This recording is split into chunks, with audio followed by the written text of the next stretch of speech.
ولی کے پہچاننے کے لیے کرامت شرط نہیں ہے، کرامت ایک ذریعہ ہے، ضروری نہیں ہے۔ کتنے اولیاء ہیں جن کی کرامات ہمارے تک نہیں پہنچی لیکن وہ اللہ کے ولی ہیں۔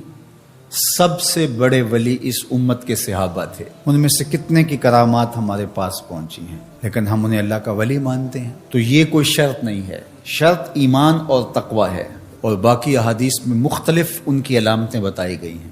الذین اذا رأوا ذکر اللہ، ایمان اور تقوی سے متصف بندگان خدا کی ایک علامت یہ ہے جب تم ان کی صحبت میں بیٹھو تمہیں خدا یاد آ جائے، اللہ کی یاد آنے لگے۔ تو کرامت معیار ولایت نہیں ہے اور شرط ولایت بھی نہیں ہے۔ تھوک کے حساب سے مارکیٹ میں بہت سارے لوگوں کی جعلی کرامات موجود ہیں، تو اولیاء کے لیے ہم عقیدت اور محبت کے جذبات رکھتے ہیں تو پھر مارکیٹ میں 2 نمبر بھی اس کا آئے گا۔ اور ہمیں پتہ ہے غذائی اجناس سے لے کر کے ادویات تک اور دیگر ضروریات زندگی تک کہ اصل کیا ہے اور نقل کیا ہے، تو ہمیں اس میں بھی غور و فکر کرنا چاہیے کہ اصل کیا ہے اور نقل کیا ہے، نہ یہ کہ ہم چند بدطینت لوگوں کی وجہ سے حقیقت کا انکار کر دیں۔ تو آج بھی کچھ لوگ ہیں جو کہتے ہیں جی چھوڑو، ہم نہیں مانتے کرامتوں شرامتوں کو، اس طرح کے لفظ بولتے ہیں، جبکہ کرامت کا من حیث الکرامت انکار کفر ہے۔ اگر کوئی کہے میں کرامت کو ہی نہیں مانتا تو یہ کفر ہے۔ وہ کرامتیں جن کا بیان قرآن مجید میں موجود ہے، جس طرح آصف بن برخیہ کا تخت بلقیس لانا، حضرت مریم سلام اللہ علیہا کے حجرے میں بے موسم پھلوں کا آنا، اصحاب کہف کا 300 سے زائد سال کا عرصہ سوئے رہنا کھائے پیے بغیر، اور رب ان کی کروٹیں بھی بدلتا رہا، یہ قرآن میں مذکور ہے۔ تو اس کا انکار بھی کفر ہے، قرآن کا انکار لازم آتا ہے۔ اگر کسی کرامت کا بیان حدیث متواتر میں ہو تو اس کا انکار بھی کفر ہے، لیکن ایسی کوئی کرامت نہیں جس کا ذکر حدیث متواتر میں ہو۔ البتہ احادیث مشہورہ اور احادیث احاد میں کرامات کا بیان موجود ہے، تو ان کا انکار بھی گمراہی ہے۔ جس طرح وہ 3 لوگ جو غار میں پھنس گئے تھے، انہوں نے پھر دعائیں کی اور پتھر ہٹا۔ جریج کا واقعہ موجود ہے، صحابہ کی کرامات موجود ہیں، حضرت عمر کے رکے سے دریائے نیل کا چلنا، اس طرح جو مسلمہ بزرگ ہیں ان کی کرامات کا انکار کرنا محرومی ہے۔ لیکن یہ بات بھی ذہن میں رکھے کہ کرامت اللہ کی طرف سے بندے کو دی جانے والی ایک عزت ہے، لیکن ولی کی زندگی کا مقصود رضائے الہی کی طلب ہے، کرامتوں کی طلب نہیں۔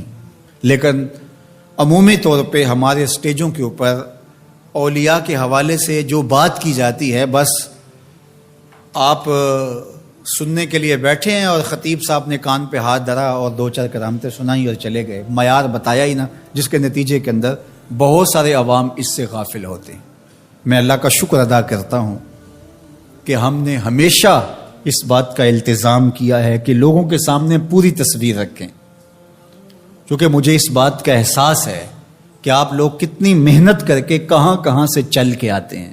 پورے پاکستان میں بلکہ پوری دنیا میں ہم جہاں گئے ہیں، ہمارے سامنے جو لوگ آ کے بیٹھتے ہیں زیادہ تر طبقہ باشعور لوگوں کا ہوتا ہے، تو پھر ہماری ذمہ داریاں اور زیادہ بڑھ جاتی ہیں کہ ہم جو ہے وہ ان کے سامنے وہ بات کریں جو بات کرنی چاہیے۔ اس منبر سے آپ کو وہ چیز نہیں ملے گی جو عوام کی ڈیمانڈ ہوگی، وہ چیز ملے گی جو عوام کی حقیقی ضرورت ہوگی۔ اس پر میں بھی اللہ کا شکر ادا کرتا ہوں، اس پر آپ کو بھی اللہ کا شکر ادا کرنا چاہیے، اور نہ یہ کہ کچھ 2 نمبر لوگوں کے رد عمل میں ہم حقیقت کا انکار کر دیں جس طرح معتزلہ کر رہے ہیں، اور ایک طبقہ وہ ہے جو رتب و یابس کو قبول کر رہا ہے، اور آپ نے ایسے شخص، ایسے لوگ کہ جو اچھے انسان بھی نہیں ہیں، لوگوں کو دیکھا ہے کہ ان کو ولی مان رہے ہیں اور ان سے اپنی حاجتیں طلب کر رہے ہیں، ان کو ہادی مان رہے ہیں، مرشد مان رہے ہیں۔ وہ شخص جو خود آشنا بھی نہیں ہے وہ تمہیں منزل آشنا کیسے کرے گا؟ میں کتنے لوگوں کو جانتا ہوں جن کو فہم دین ہی میسر نہیں ہے. یہ میں ان لوگوں کی بات نہیں کر رہا جو منہ دراز ہیں اور بالکل ننگ دھڑنگ ہیں، ان کی بات نہیں کر رہا. جو بظاہر حلیے میں بھی ہیں ان کا فہم دینی ناقص ہے. کتنے ایسے علماء کو جانتا ہوں ان کی توحید کا تصور ناقص ہے. تو یہ بدبختی ہوتی ہے. اب وہ کیا کسی کی رہنمائی کریں گے؟ جو خود ڈوب رہا ہے وہ کسی کا ہاتھ کیسے پکڑے گا؟ لیکن عوام ظاہر ہے ان کے گرد آئے اور ان کا کاروبار چمک رہا ہے، اور کرامتیں ہیں کہ تھوک کے حساب سے بنتی ہیں، اور پھر اس کی مارکیٹنگ کرنے والے بھی ہوتے ہیں، اور پھر اسی بنیاد پر ہی جو ہے وہ ان کا سارا سلسلہ چلتا ہے. اللہ کے ولی یہ نہیں چاہتے کہ ہماری کرامات ظاہر ہوں اور لوگ ہماری طرف لپکیں ہماری کرامت کی وجہ سے. یہ نہیں ہے. الکرامات حیض الرجال، جس طرح عورتیں ایام مخصوصہ کو چھپاتی ہیں، اللہ کے ولی بھی چھپاتے ہیں. وہ نہیں چاہتے کہ ہم اس حوالے سے جو ہے وہ پہچانے جائیں. باقی دور موجود کے اندر کسی صالح متقی شخص کی کوئی ایسی بات سامنے آئے تو شریعت کے میزان پہ پرکھا جائے. اگر وہ شریعت سے متصادم نہیں ہے تو مان لینے میں کوئی حرج نہیں ہے. لیکن اگر کسی کی سمجھ میں نہیں بھی آتا تو فرق نہیں پڑتا. لیکن کسی ولی سے کوئی دشمنی نہ رکھے. جو کسی ولی سے دشمنی رکھے تو اللہ فرماتا اس کا میرے ساتھ اعلان جنگ ہے، تو وہ پھر شخص محروم کر دیا جاتا ہے. ایک بدبخت نے کہا کہ مسلمانوں کو اگر کمزور کرنا ہے تو ان سے 4 چیزیں چھین لی جائیں. 4 چیزیں جب مسلمانوں میں موجود ہیں تو یہ کمزور نہیں ہو سکتے. ایک قرآن مجید، یہ ان کی وحدت کی ضمانت ہے، اور یہ کتاب ان کی وہ ایسی پاکیزہ اور متحرک اور فعال تھیوری ہے جو کبھی بھی فرسودہ نہیں ہوتی، اور ہر دور کی ضرورت کو یہ کتاب پورا کرتی ہے. اور یہ اس غیر متبدل کتاب کے ذریعے سے گرے ہوئے بھی اٹھ پڑتے ہیں. تو اس کتاب کو اگر ختم کر دیا جائے تو یہ تسخیر کیے جا سکتے ہیں. دوسری بات، ان سے حج ختم کر دیا جائے. حج ان کی وحدت کی علامت ہے، ان کی شان و شوکت اور شکوہ مسلم کی ضمانت ہے. لہذا حج ختم کر دیا جائے تو ان کو تسخیر کیا جا سکتا ہے. تیسری بات، ان سے جہاد کا خاتمہ کر دیا جائے. جہاد ختم ہو جائے گا تو یہ کمزور ہو جائیں گے. چوتھی چیز، ان کے سینے سے عشق رسول چھین لیا جائے. محبت رسول اس کے سینے سے کھینچ لی جائے. اگر یہ دولت نہیں رہے گی تو یہ مٹی کے مجسمے ہوں گے اور ان کے اندر کچھ نہیں ہوگا. وہ فاقہ کش جو موت سے ڈرتا نہیں ذرا، روح محمد اس کے بدن سے نکال لو. تو کہا یہ 4 چیزیں اگر ان سے چھین لی جائیں تو ان کو تسخیر کرنا آسان ہوگا. اب ان میں سے 2 چیزوں پر جب محنت کی گئی تو جہاد کے خاتمے کے لیے مسلمہ پنجاب مرزا قادیانی کو کھڑا کیا گیا، اور اس کا کام یہ تھا کہ مسلمانوں کی ذہن سازی کرے کہ جہاد ختم ہو گیا ہے. اور وہ خود لکھتا ہے کہ میں نے جہاد کی ممانعت پر اتنا کچھ لکھا ہے اور اطراف و اکناف میں بھیجا ہے، اگر وہ جمع کرنا ممکن ہو تو 300 الماریاں بھر جائیں. اتنا کچھ میں نے جہاد کی ممانعت میں لکھا ہے. تو وہ اس ایجنڈے پہ آیا تھا. نادیدہ ہاتھ اس کو لے کر کے آئے تھے، اور وہ ایک شخص نہیں تھا، 3 شخص تھے جن کا انٹرویو کیا گیا. سب سے مناسب یہ لگا تو اس کو انہوں نے جو ہے وہ اس کام کے لیے متعین کیا، اور جتنی بھی اس کو مالی ضروریات تھی اور حکومت کی سپورٹ تھی وہ میسر تھی. اسی طرح بہاءاللہ کو حج کے ختم کرنے کے لیے وہاں ایران میں کھڑا کیا ہے، اور اس نے جگہ جگہ کعبۃ اللہ کے ماڈل بنائے اور کہا اتنی دور سفر کر کے جاتے ہو یہیں گھوم لیا کرو، تمہارا ذوق پورا ہو جائے کرے گا. اب یہ 2 لوگوں کو نادیدہ ہاتھوں نے ان 2 چیزوں کو ختم کرنے کے لیے، جہاد اور حج کو ختم کرنے کے لیے تیار کیا تھا، اور ان کے اوپر اس زمانے کے اندر انہوں نے کروڑوں روپے لگائے تھے.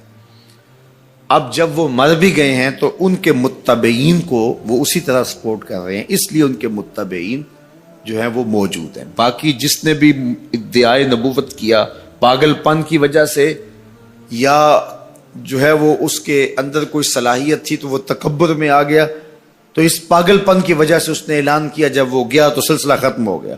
لیکن یہ جو 2 لوگ تھے ان کو باقاعدہ نادیدہ ہاتھوں نے کاشت کیا تھا اور پھر پانی دیا تھا، اور اب یہ کٹ گیا ہے تو نیچے سے ان کی پنیری کو وہ اب بھی جو ہے وہ پانی دے رہے ہیں اور گوڈی کر رہے ہیں، اور مسلمانوں کے اندر رخنہ اندازی کے لیے انہوں نے ہمیشہ ان کو فعال رکھا ہے اور ان کو ہمیشہ وسائل فراہم کر رہے ہیں۔ اس لیے امت کو ان سے محتاط رہنے کی بہت زیادہ ضرورت ہے، چونکہ یہ نادیدہ ہاتھوں کے مہرے ہیں جو مسلمانوں کو نقصان دینے کے لیے اور ان کے اندر سے ان جذبوں کو ختم کرنے کے لیے جو ہے وہ دن رات کوشاں ہیں، اور مغرب کی جاسوسی اسلامی ممالک سے کر کے جو ہے وہ ان کو فائدہ پہنچاتے ہیں، اور مسلمانوں کے لیے بالخصوص پاکستان کے لیے یہ مرزائی اس قدر خطرناک ہے کہ علامہ اقبال علیہ رحمہ نے اس زمانے میں کہا تھا، ابھی پاکستان بننے جا رہا تھا، آپ نے کہا تھا کہ مرزائی اسلام کے بھی غدار ہیں، پاکستان کے بھی غدار، اور پھر زمانے نے دیکھا۔ علامہ اقبال علیہ رحمہ تو 1938 میں انتقال کر گئے، لیکن 47 میں پاکستان بنا تو لوگوں نے دیکھا کہ ان لوگوں نے پاکستان کی مخالفت کی، اور جب پاکستان ٹوٹا، 2 ٹکڑوں میں تقسیم ہوا، تو اس وقت قادیاں میں چراغاں کیا گیا، انہوں نے خوشی کا اظہار کیا۔ پاکستان ایٹمی طاقت بنا تو وہاں سوگ منایا گیا، اور آج بھی یہ ربوے کے اندر دفن ہوتے ہیں تو امانتاً دفن ہوتے ہیں۔ ان کا یہ مکروہ عقیدہ ہے کہ پاکستان ٹوٹ جائے گا اور ہمیں یہاں سے اٹھا کر کے ہماری گندی لاشوں کو وہاں ربوے سے قادیان کے اندر شفٹ کیا جائے گا۔ یہ پاکستان کی سالمیت پر ہمیشہ خطرہ ہے، اور پاکستان کو ہمیشہ نقصان پہنچانے کے درپائے رہتے ہیں، اور ان کی ہمیشہ کوشش ہوتی ہے کہ اس وطن کے اندر امن، طمانینت اور سکون نصیب نہ ہو۔ مسٹر بھٹو نے کہا تھا کہ جو حیثیت امریکہ کے اندر یہودیوں کی ہے، وہی حیثیت پاکستان کے اندر مرزائی حاصل کرنا چاہتے ہیں۔ حکومت بھلے کس کی بھی ہو، لیکن یہ پاکستان کے اہم مناصب پر فائز ہو کر کے جو ہے وہ پاکستان کو اپنے کنٹرول اور قابو میں لینا چاہتے ہیں۔ لیکن اللہ بھلا کرے ان لوگوں کا جنہوں نے دن رات کی کاوشوں سے، محنتوں سے آئین کے اندر ان کو غیر مسلم قرار دلوایا۔ علماء نے، مشائخ نے، سب لوگوں نے، تمام مسالک کے لوگوں نے مل کے اس میں کاوش کی، محنت کی کہ یہ 7 ستمبر کا دن تھا، 1974 کی شام تھی، 4:35 ہو رہے تھے کہ جب دستخط ہوئے کہ مرزائی چاہے ربوی ہوں چاہے لاہوری ہوں کافر ہیں، اور پھر ہر سمت سے نعرہ تکبیر اور نعرہ رسالت کی آوازیں آنے لگی، اور تاجدار ختم نبوت زندہ باد کی صدائے دل نواز گونجنے لگی۔ پھر اس وقت سے لے کر یہ پاکستان کے خلاف سازشوں میں اور زیادہ مصروف ہو گئے۔ پوری دنیا کے اوپر پھیلے ہوئے مرزائی پاکستان کو رسوا اور بدنام کرنا چاہتے ہیں مختلف ممالک کے اندر، اور ان کے مختلف ممالک کے ساتھ تعلقات ہیں مختلف بنیادوں پر، چونکہ یہ تھے ان کے، اور ان کے خود کاشتہ پودا تھا مرزائیت جو یہاں لگایا گیا، یہودیت کا خود کاشتہ پودا ہے۔ لیکن مرزائی یہ نہیں سمجھتے کہ پاکستان یوں ہی نہیں بنا، یہ کسی حادثے کا نتیجہ نہیں تھا، پاکستان محبوب کی نگاہوں کا نتیجہ تھا۔ اللہ کے خاص فضل سے یہ پاکستان مارز وجود میں آیا، اس لیے یہ مٹنے کے لیے بنا ہی نہیں تھا، قیامت تک قائم رہنے کے لیے بنا تھا۔ حضرت عیسیٰ علیہ السلام کے نانا کا نام حضرت عمران تھا۔ حضرت عمران کے ہاں اولاد نہیں تھی، ان کی زوجہ حضرت حنا سلام اللہ علیہ، پیغمبروں کا خاندان ہے، پیغمبروں کی صحبت ہے، تو وہ بھی صبر شکر کر کے اللہ کی رضا پہ راضی تھی۔ گھر کے صحن کے اندر دوپہر کے وقت چارپائی بچھائے ایک درخت کے نیچے قیلولہ کرنے لگی، تو ایک منظر دیکھا کہ درخت پر ایک چڑیا نے گھونسلہ ڈالا ہوا تھا اور اس نے بچے دیے ہوئے تھے۔ وہ کہیں سے اڑ کے جا کے دانا اٹھا کے لاتی اور بچہ چونچ کھولتا، اور ماں اس کی چونچ میں دانا ڈال دی۔ چڑیا کے بچے کے ساتھ چڑیا کی محبت کو دیکھا تو حضرت حنا کا دل چوٹ کھا گیا، اور بارگاہ عزدی میں عرض کی مالک تو نے جانوروں کو بھی بچے دیے ہیں اور وہ ان سے پیار کر رہے ہیں، تیرے دربار میں کیا کمی ہے اگر تو مجھے اولاد عطا کر دے۔ دل چوٹ کھا گیا، دل کی اتھا گہرائیوں سے دعا نکلی، عرش تک جا پہنچی۔ اللہ نے حضرت حنا کو کرم نوازیوں سے مولا مال کر دیا۔ حضرت حنا نے کہا اے اللہ جو میرے بطن میں ہے میں تیرے گھر کے لیے اس کو وقف کرتی ہوں۔ جب ولادت کے لمحے آئے تو حضرت حنا زوجہ عمران نے بیٹی کو جنم دیا تو پریشان ہو گئی کہ مالک یہ تو بیٹی ہے، میں نے تو اس کو مسجد اقصی کے لیے وقف کیا ہے اور وہاں سارے مرد ہیں، ایک لڑکی جب جوان ہوگی تو اس کو وہاں کیسے چھوڑ سکوں، منت میری کیسے پوری ہوگی۔ بہت پریشان ہوئی منت کی تکمیل کا سوچ کے کہ مالک یہ تو بیٹی ہے۔ آواز آئی پریشان ہونے کی ضرورت نہیں حنا، جو تو نے بیٹی جنم دی ہے ایسے تو بیٹے بھی نہیں ہوتے۔ اس بیٹی کا نام کیا رکھا گیا؟ مریم سلام اللہ علیہا۔ بیٹی جوان ہو گئی تو منت یاد آئی کہ اب اس کو بیت المقدس میں ہم نے وقف کرنا ہے۔ پریشانی ہوئی کہ اب 300 حجرے ہیں جن میں مرد ہی مرد ہیں، ایک تنہا عورت کیسے وہاں رہے گی؟ تو یہ سوچا کہ کوئی بوڑھا بزرگ ہو جس کی کفالت میں ان کو دیا جائے تو وہ ان کی دیکھ بھال کرے، ضروریات کو پورا کرے۔ تو بہت سارے لوگ اس سعادت کے لیے تیار ہو گئے۔ پھر قرعہ ڈالا گیا، قرعہ فال نکلا حضرت زکریا علیہ السلام کے نام۔ اللہ کے جلیل القدر پیغمبر اور رشتے میں خالو بھی لگتے تھے، کہا یہ سعادت میرے ذمہ رہی، اور چونکہ ان کے ہاں بھی اولاد نہیں تھی انہیں کہا ٹھیک ہے ہم اسے بیٹی بنا کے اس کا خیال رکھیں گے۔ حضرت زکریا علیہ السلام نے ایک حجرہ مختص کیا حضرت مریم کے لیے اور ان کی ضروریات کو پورا کرتے، کھانا دیتے۔ جب کہیں جانا ہوتا تو حجرے کو باہر سے تالا لگا کے چلے جاتے، افطار کے وقت یا رات کو گئے ہیں تو سحری کے وقت پھر آ جاتے۔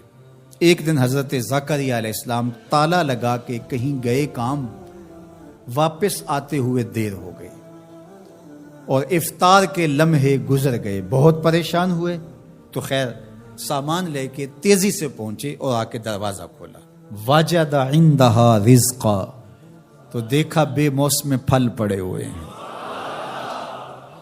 حیرت تو یہ تھی کہ پھل ہیں، دروازہ مقفل ہے، باہر سے کوئی اندر نہیں جا سکتا، اندر سے کوئی باہر نہیں آ سکتا، پھل کیسے آئے؟ پہلی حیرت تو یہ، پھر پھل بھی بے موسم۔ قالا یا مریم انا لک ھذا، اے مریم یہ کہاں سے آئے؟ قالت ہوا من عند اللہ، کہا یہ میرے اللہ کی طرف سے آئے، یہ مجھے میرے رب نے دیے ہیں۔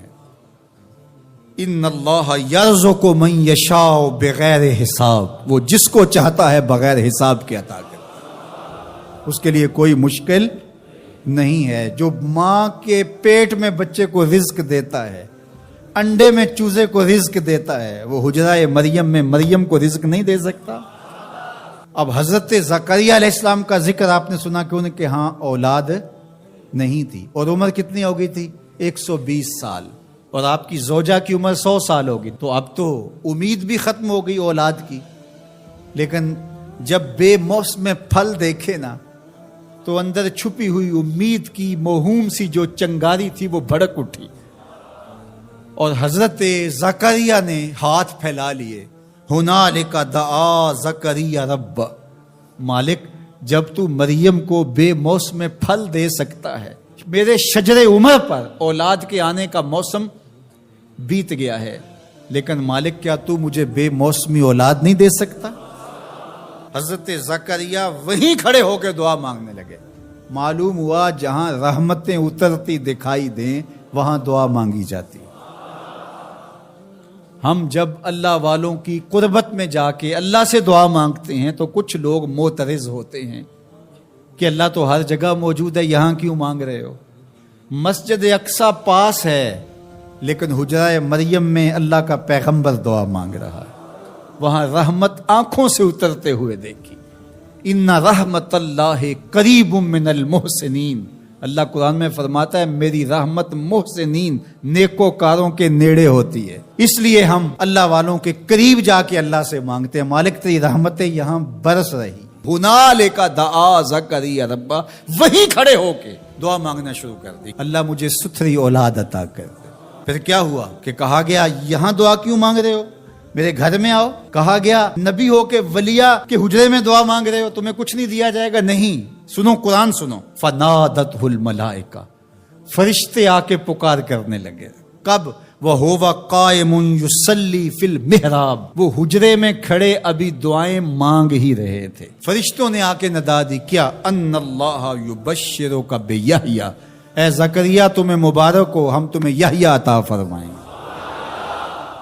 اولاد مانگی ہے تو یحییٰ ملے گا, لیکن اکیلی اولاد نہیں مانگی, ذریۃً طیبہ, ستھری اولاد مانگی ہے, پاک اولاد مانگی ہے. تو مصدقم بکلمۃ من اللہ وسیدا وحصورا ونبیا من الصالحین, جو بیٹا دینے والے ہیں وہ کلمت اللہ کی تصدیق کرنے والا ہوگا, سردار ہوگا, عورتوں سے الگ رہنے والا ہوگا, اور پیغمبر ہوگا, صالحین سے نبی ہوگا, یہ شانوں کا مالک ہوگا. فوراً دعا قبول ہو گئی. یہ ہے کرامت سیدہ مریم کے حجرے میں بے موسم پھلوں کا ملنا اور وہاں دعاؤں کا قبول ہونا. کمایا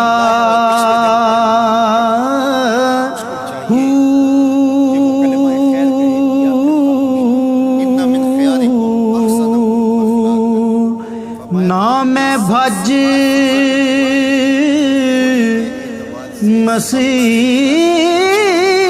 مسیح تی وڑیا نا تسبا.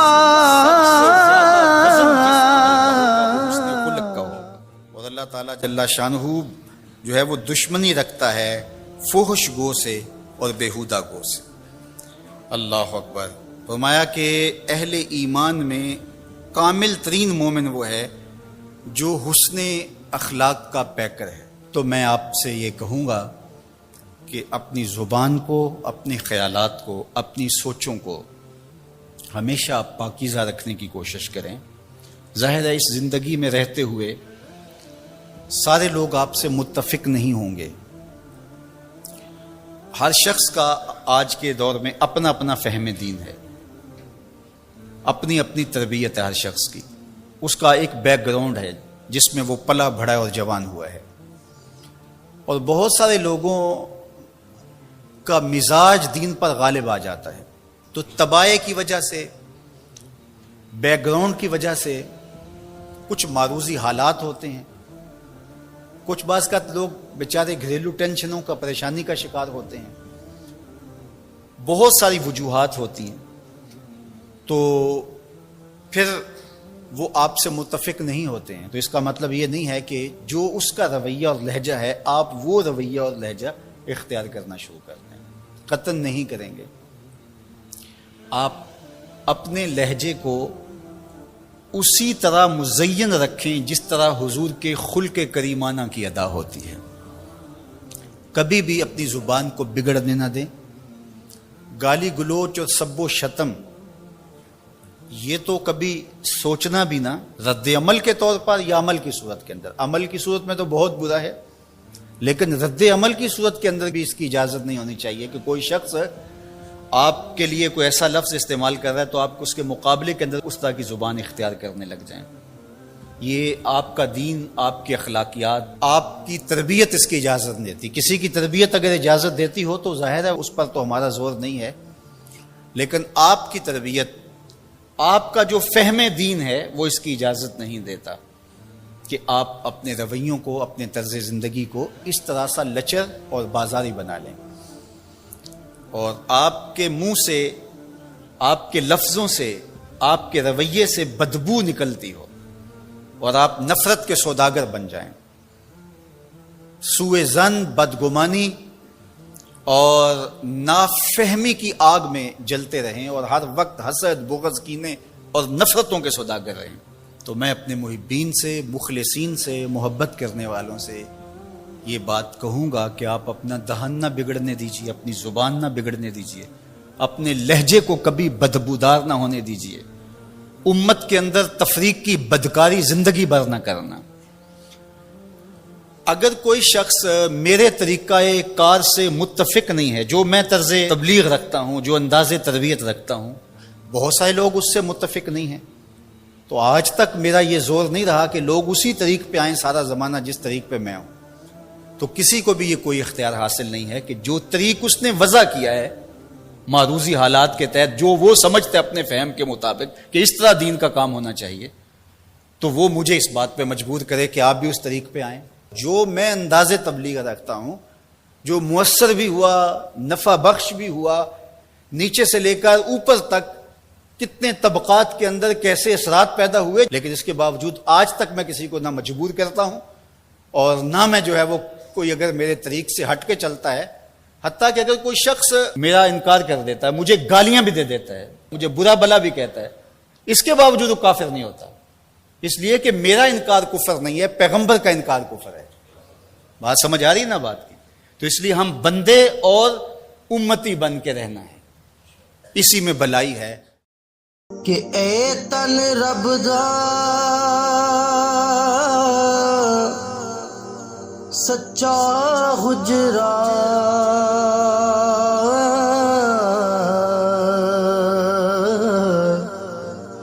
تے کھڑیا باغ